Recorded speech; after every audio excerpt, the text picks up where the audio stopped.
what happens when two Hollywood stars clash in the courtroom. Justin Baldoni is firing back against Blake Lively, and I'm going to be breaking down his high stakes claim.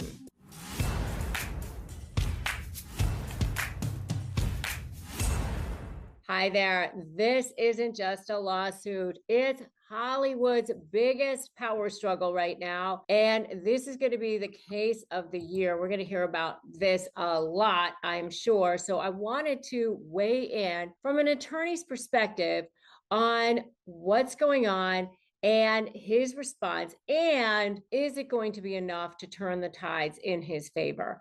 So let's break it down. So starting off with Blake Lively's allegation against Justin Baldoni, she says that he sexually harassed her, that included unwanted physical contact, and he created a hostile work environment through inappropriate sexual comments and boundary violations. And then she said that he started a PR campaign to smear her and try to shut her down. So she filed a formal lawsuit against him, detailing these allegations and claiming severe emotional distress resulting from his actions. He has now filed a countersuit, but not against her directly at this point yet. The suit that he has filed is actually against the New York Times.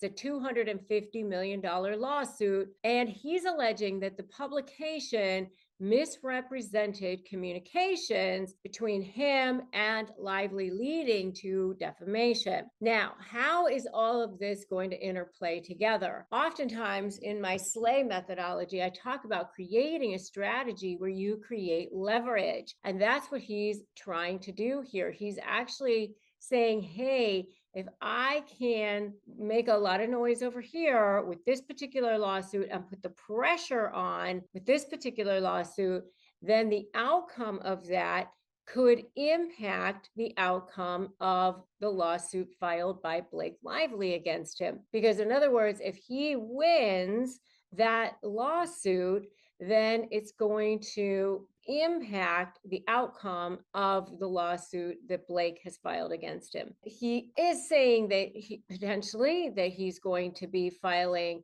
a counterclaim as well in that same lawsuit against Blake Lively, but that hasn't happened yet. It's all taking place in Los Angeles County Court or Superior Court, but Los Angeles County, but they're not the same lawsuits, okay? One is her against him, the other one is him against the New York Times. This has had severe impact on him already because he's been dropped by his talent agency. There is quite a lot of support for Lively in the court of public opinion as well. And so there is some concern about media manipulation, meaning has the media really already decided what the outcomes of the cases are going to be? And is it going to be hard for the lawyers to find jurors who aren't tainted, who haven't already formed an opinion? That is always an issue. I know that both Lively and Justin Baldoni decided not to attend the Golden Globes because they didn't want the media circus around them, I'm assuming. For Blake Lively, if she's successful, she could receive compensatory damages for emotional distress, lost wages, and punitive damages. If she's unsuccessful, her credibility and professional relationships could be adversely affected. For him, if he is successful, he may obtain some sort of a judgment against the New York Times, and then at that point potentially get monetary damages. It could be substantial, and a public retraction, which would be huge for him and potentially restoring his reputation. If he's unsuccessful, then his professional standing could suffer, and he's already suffering impact from this, as I just mentioned. But even beyond that, there could be substantial financial liabilities, including potentially attorney's fees. Here's the thing for you guys when it comes to this: filing lawsuits in a different court or a particular court or a related court is a potential strategic way or a tactic that you can get more leverage against the other person, especially if you truly have a case. Now, understand that it is influenced by things like jurisdictional advantages, local laws, and perceived court biases. Fed up with narcissists walking all over you? Sick of everyone believing their lies while you're paying through the nose in attorney's fees? What if you could hold all the cards for a change? Hey, I'm Rebecca Zung. I'm a top 1% trial attorney, a USA Today bestselling author, and I've spent my entire career helping people slay narcissists in negotiations, most recently through my proven slay method. What if your suffering could become your superpower? Imagine turning all that pain into power, not just for you, but for others too. This is your chance to take back control. You can finally win. Become a high conflict negotiation certified coach. Help others while transforming your own life, and do good for the world.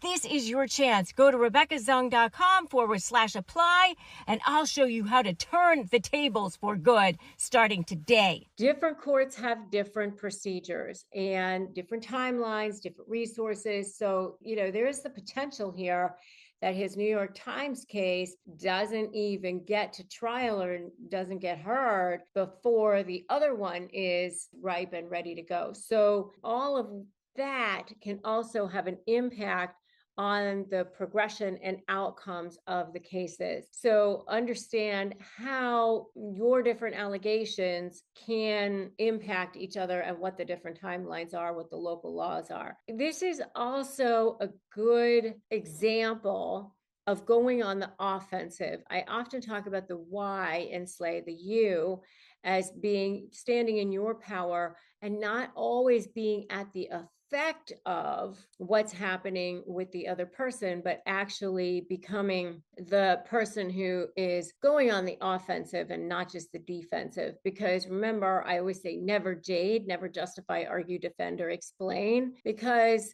then you're just at the effect of this other person and you are not standing in your own power.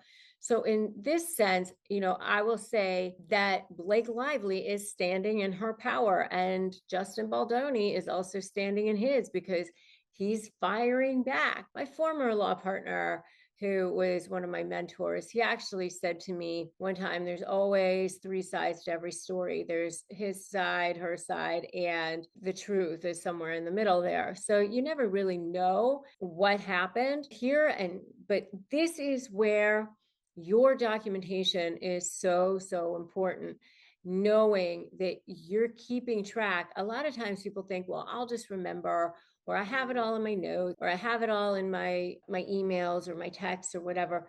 It is really, really important to not only keep track and document during real time, but also having the foresight to create the leverage in real time if you think you're going to know what it's going to be. So in other words, if there is a pattern of somebody harassing or saying things that are inappropriate, then every time they do that, writing it down and having a date and saying this was the exchange, this is exactly what was said, and then you can actually start to see a pattern. You can start to see the types of things that are being said. And that's when you can start to go, okay, what's the defamation statute? What's the libel statute? What's the slander statute? Intentional infliction of emotional distress or harassment or whatever statute it is that you are calling upon. You're going to want to know what the different elements are of that statute and create leverage for each element in that statute. And I teach you how to do this in my Slay program. If you want to know more about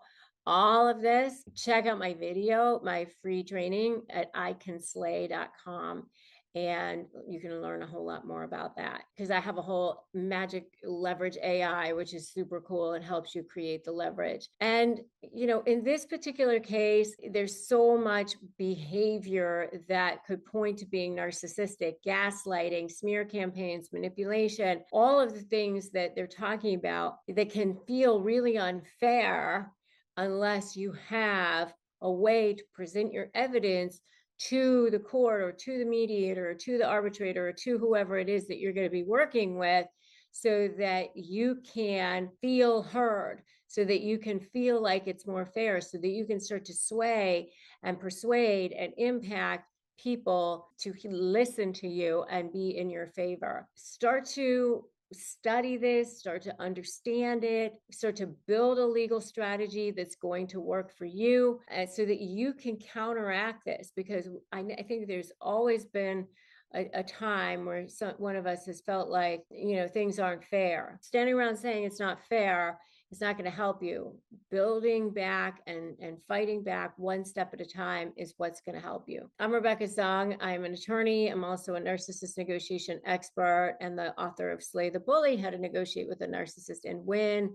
If you're new, I invite you to subscribe, hit that bell. When I first launched my store at shop.rebeccazung.com, I needed a simple way to manage online and in-store sales. Shopify Point of Sale made it seamless. Shopify POS connects everything online and in-store into one system. Customers shop how they want, and my team always has the tools to get the sale done. It's proven to work. Shopify POS users see a 22% better total cost of ownership and an 8.9% sales boost on average. Want more? Check out shopify.com/negotiate, all lowercase, shopify.com/negotiate.